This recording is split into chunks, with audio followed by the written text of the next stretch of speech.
মালহোত্রা যে জনপ্রিয় ইউটিউবার, তার প্রোফাইল ঘেটে দেখা যায় যে সে একজন ঘোষিত রামভক্ত।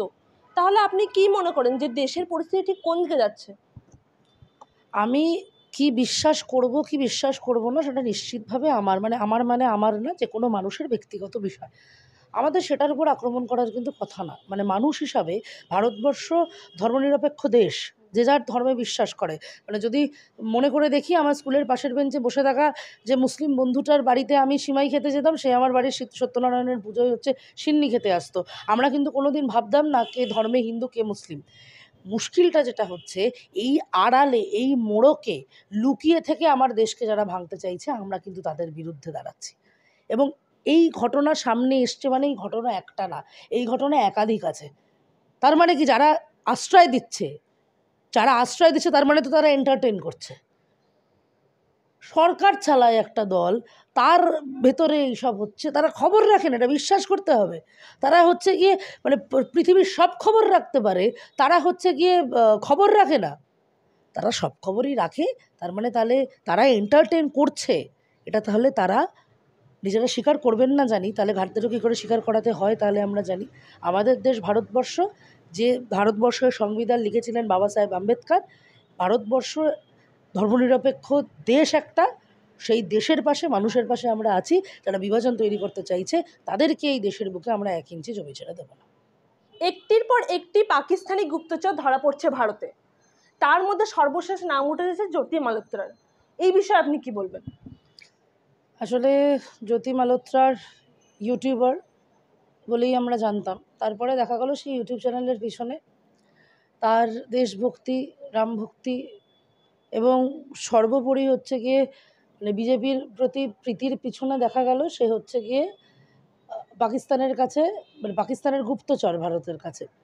এবার মুশকিলটা যেটা হচ্ছে যে, আমাদের তো এই স্রোতে গা ভাসানোর একটা বিষয় থাকে। সেই স্রোতের মধ্যে গা ভাসিয়ে আমাদের দেশের থেকে ঠিক কত কত তথ্য কি পাচার হয়েছে, সেটা তো কেন্দ্রীয় সরকার দেখছেন কি দেখছেন না, তাহলে তো সেই প্রশ্ন আবার কেন্দ্রীয় সরকারের কাছে রইল।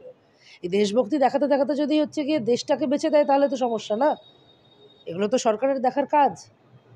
এতদিন দেখেননি কেন, সেটাও আমাদের প্রশ্ন রইল। একটি বিষয় বিশেষভাবে লক্ষণীয়, যারা এরকম অভিযোগে গ্রেপ্তার হচ্ছে তাদের কেউই মুসলিম নয়। যদিও দেশদ্রোহীদের কোনো ধর্ম থাকে না, কিন্তু আমাদের দেশের মধ্যে একটা চলছে এখন, প্রায়শই মুসলিমদেরকে ইঙ্গিত করা হচ্ছে মুসলিম মানে দেশদ্রোহী। এই বিষয়ে কি বলবেন? যারা বলেছিল যে মুসলিমদেরকে পাকিস্তানে পাঠিয়ে দেবে, হিন্দু ভারত তৈরি করবে, তারা এখন কোথায়? তাদের তো আর খুঁজে পাওয়া যাচ্ছে না। তাদের মধ্যে থেকেই তো এখন সব পাকিস্তানের চর বেরোচ্ছে। তাহলে কি দিনের পর দিন এটা বিশ্বাস করতে হবে, যারা গিয়ে ভারতবর্ষের স্বাধীনতার আগে কালাপানি খাটবে না বলে ব্রিটিশের কাছে মুচলেকা দিয়েছিল, যাদের বাপ ঠাকুর দ্বারা, তারাই আজকের দিনে দাঁড়িয়ে আমার দেশটাকে বিক্রি করে দিতে চাইছে? তার ভেগ ধরে আছে শুধুমাত্র হিন্দুত্বের ভেগ ধরে আছে, রামভক্তির ভেগ ধরে আছে, দেশভক্তির ভেগ ধরে আছে। আমরা প্রথমেও বলেছিলাম, আমরা এখনও বলছি, দেশদ্রোহীদের কোনো ধর্ম হয় না, জাত হয় না। সন্ত্রাসবাদের কোনো ধর্ম হয় না, জাত হয় না। মৌলবাদের কোনো ধর্ম হয় না, জাত হয় না। তাদের একটাই পরিচয়, তারা মৌলবাদী।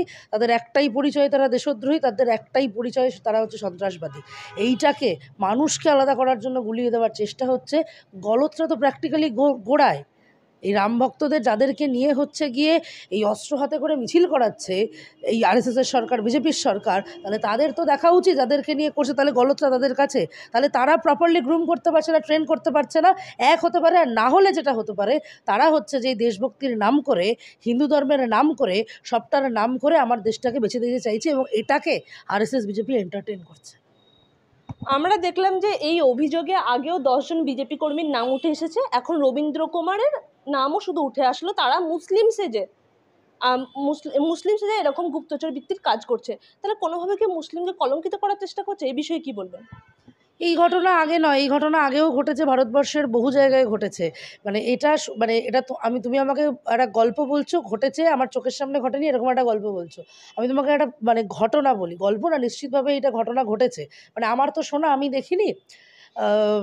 কলেজ স্ট্রিটে মিছিল ছিল, তিরঙ্গা যাত্রার মিছিল, ঠিক আছে? তার আগের দিন বিকাশ ভবনে এই রাজ্যের বর্বরোচিত পুলিশ মমতা ব্যানার্জির নেতৃত্বে গিয়ে ওইখানে শিক্ষকদেরকে পিটিয়ে রক্তাক্ত করেছে। এসএফআই ডিওয়াইএফআই সহ মানে মাস্টারমশাইরা এবিটিএ এবিপিটিএ অন্যদিকে দাঁড়িয়ে কলেজ কর্মচারীরা মানে সমস্তভাবে সবাই একসাথে দাঁড়িয়ে প্রতিবাদ বিক্ষোভ করব বলে দাঁড়িয়েছিলাম। হঠাৎ করে ওই মিছিল থেকে, যেই মিছিল হচ্ছে গিয়ে আরএসএসের মিছিল, বিজেপির মিছিল থেকে হঠাৎ করে পাকিস্তানের প্রিন্টেড ছবি মানে পতাকার ছবি আমাদের দিকে ছুঁড়ে দেওয়া হলো, দিয়ে বলা হলো যে ছাত্র যুবরা হচ্ছে ওইটা নিয়ে পাকিস্তানের পতাকা নিয়ে মিছিল করছে। আমি তোমায় ভিডিও ফুটেজ দিয়ে দিতে পারি, তুমি দেখাতে পারবে, ওদের হাতেই আছে পতাকাটা, ওদের হাতে আছে। আমাদের দিকে ছুড়ে দিয়ে বলছে আমরা নাকি ওটা নিয়ে করছি। আসলে সাধারণ মানুষকে তার রুটি রুজির লড়াই, এই বিভাজনের বিরুদ্ধে মানুষ যাতে আওয়াজ তুলতে না পারে তাই একের বিরুদ্ধে আরেককে উস্কে দিচ্ছে। এই কয়েকদিন আগে হলো না, কোথায় হচ্ছে পাকিস্তান জিন্দাবাদ লিখতে গিয়ে ধরা পড়লো, তারপর দেখা গেল বিজেপির নেতা, কয়েকদিন আগে তো হলো। তাহলে ওরা তো ইচ্ছা করে করছে। এই বাংলার বুকে দাঁড়িয়ে, দেশের বুকে দাঁড়িয়ে কোনো দিন কেউ স্পর্ধা করেনি যে রবীন্দ্রনাথ ঠাকুর আর নজরুল ইসলামের মাঝখানে প্রাচীর তুলতে। আরএসএস চাইছে, বিজেপি চাইছে, আমরা যবে থেকে ওরা চাইছে তবে থেকে বলেছিলাম ওরা পারবে না, আমরা আজকেও বলছি ওরা পারবে না। ভারতবর্ষ সেকুলার দেশ, সে যে যা খুশি বলতে পারে। ওই বলছে না অনেকে, দেখছি হয় না ওই ঘটনা ঘটলে যেটা হয়, ওই চুনোপুটিরা একটু রাঘব বল সাজার চেষ্টা করে। এবার মজার বিষয় যেটা, সেটা হচ্ছে যে বলছে কী সব যে ভারতবর্ষ সেকুলার স্টেট নয়, যাদের পোষাবে না তারা চলে যাও। আমরাও ঠান্ডা মাথায় বলছি ভারতবর্ষই সেকুলার দেশ, তাদের যদি না পোষায় তারা নাই থাকতে পারে। ভারতবর্ষে বিভাজনটা তৈরি করার চেষ্টা করা হচ্ছে। ভারতবর্ষের মানুষে মানুষে বিভাজন নেই, এই বিভাজন হচ্ছে গিয়ে তৈরি করা বিভাজন। যদি কোনো ডিজাস্টার হয় ভারতবর্ষে এই নিয়ে মানে তৈরি করার চেষ্টা করে, সেটা কিন্তু ম্যানমেড। এক গোষ্ঠী তার নিজের সুবিধার জন্য, রাজনৈতিক স্বার্থকে চরিতার্থ করার জন্য এটা তৈরি করছে। আমরা দেখলাম যে জ্যোতি মালহোত্রা, যে জনপ্রিয় ইউটিউবার, তার প্রোফাইল ঘিরে দেখা যায় যে সে একজন ঘোষিত রামভক্ত। তাহলে আপনি কি মনে করেন যে দেশের পরিস্থিতি ঠিক কোন দিকে যাচ্ছে? আমি কি বিশ্বাস করব কি বিশ্বাস করব না সেটা নিশ্চিতভাবে আমার না, যে কোনো মানুষের ব্যক্তিগত বিষয়। আমাদের সেটার উপর আক্রমণ করার কিন্তু কথা না। মানে মানুষ হিসাবে ভারতবর্ষ ধর্মনিরপেক্ষ দেশ, যে যার ধর্মে বিশ্বাস করে। মানে যদি মনে করে দেখি, আমার স্কুলের পাশের বেঞ্চে বসে থাকা যে মুসলিম বন্ধুটার বাড়িতে আমি সিমাই খেতে যেতাম, সে আমার বাড়ির সত্যনারায়ণের পুজোয় হচ্ছে সিন্নি খেতে আসতো। আমরা কিন্তু কোনোদিন ভাবতাম না কে ধর্মে হিন্দু কে মুসলিম। মুশকিলটা যেটা হচ্ছে, এই আড়ালে, এই মোড়কে লুকিয়ে থেকে আমার দেশকে যারা ভাঙতে চাইছে, আমরা কিন্তু তাদের বিরুদ্ধে দাঁড়াচ্ছি। এবং এই ঘটনা সামনে এসছে মানে এই ঘটনা একটা না, এই ঘটনা একাধিক আছে। তার মানে কি, যারা আশ্রয় দিচ্ছে তার মানে তো তারা এন্টারটেইন করছে। সরকার চালায় একটা দল, তার ভেতরে এইসব হচ্ছে, তারা খবর রাখে না, এটা বিশ্বাস করতে হবে। তারা হচ্ছে গিয়ে মানে পৃথিবীর সব খবর রাখতে পারে, তারা হচ্ছে গিয়ে খবর রাখে না। তারা সব খবরই রাখে, তার মানে তাহলে তারা এন্টারটেইন করছে। এটা তাহলে তারা নিজেরা স্বীকার করবেন না জানি, তাহলে ঘাটতেও কী করে স্বীকার করাতে হয় তাহলে আমরা জানি। আমাদের দেশ ভারতবর্ষ, যে ভারতবর্ষের সংবিধান লিখেছিলেন বাবা সাহেব আম্বেদকর, ভারতবর্ষ ধর্মনিরপেক্ষ দেশ একটা, সেই দেশের পাশে, মানুষের পাশে আমরা আছি। যারা বিভাজন তৈরি করতে চাইছে তাদেরকে এই দেশের বুকে আমরা 1 ইঞ্চি জমি ছেড়ে দেবো না।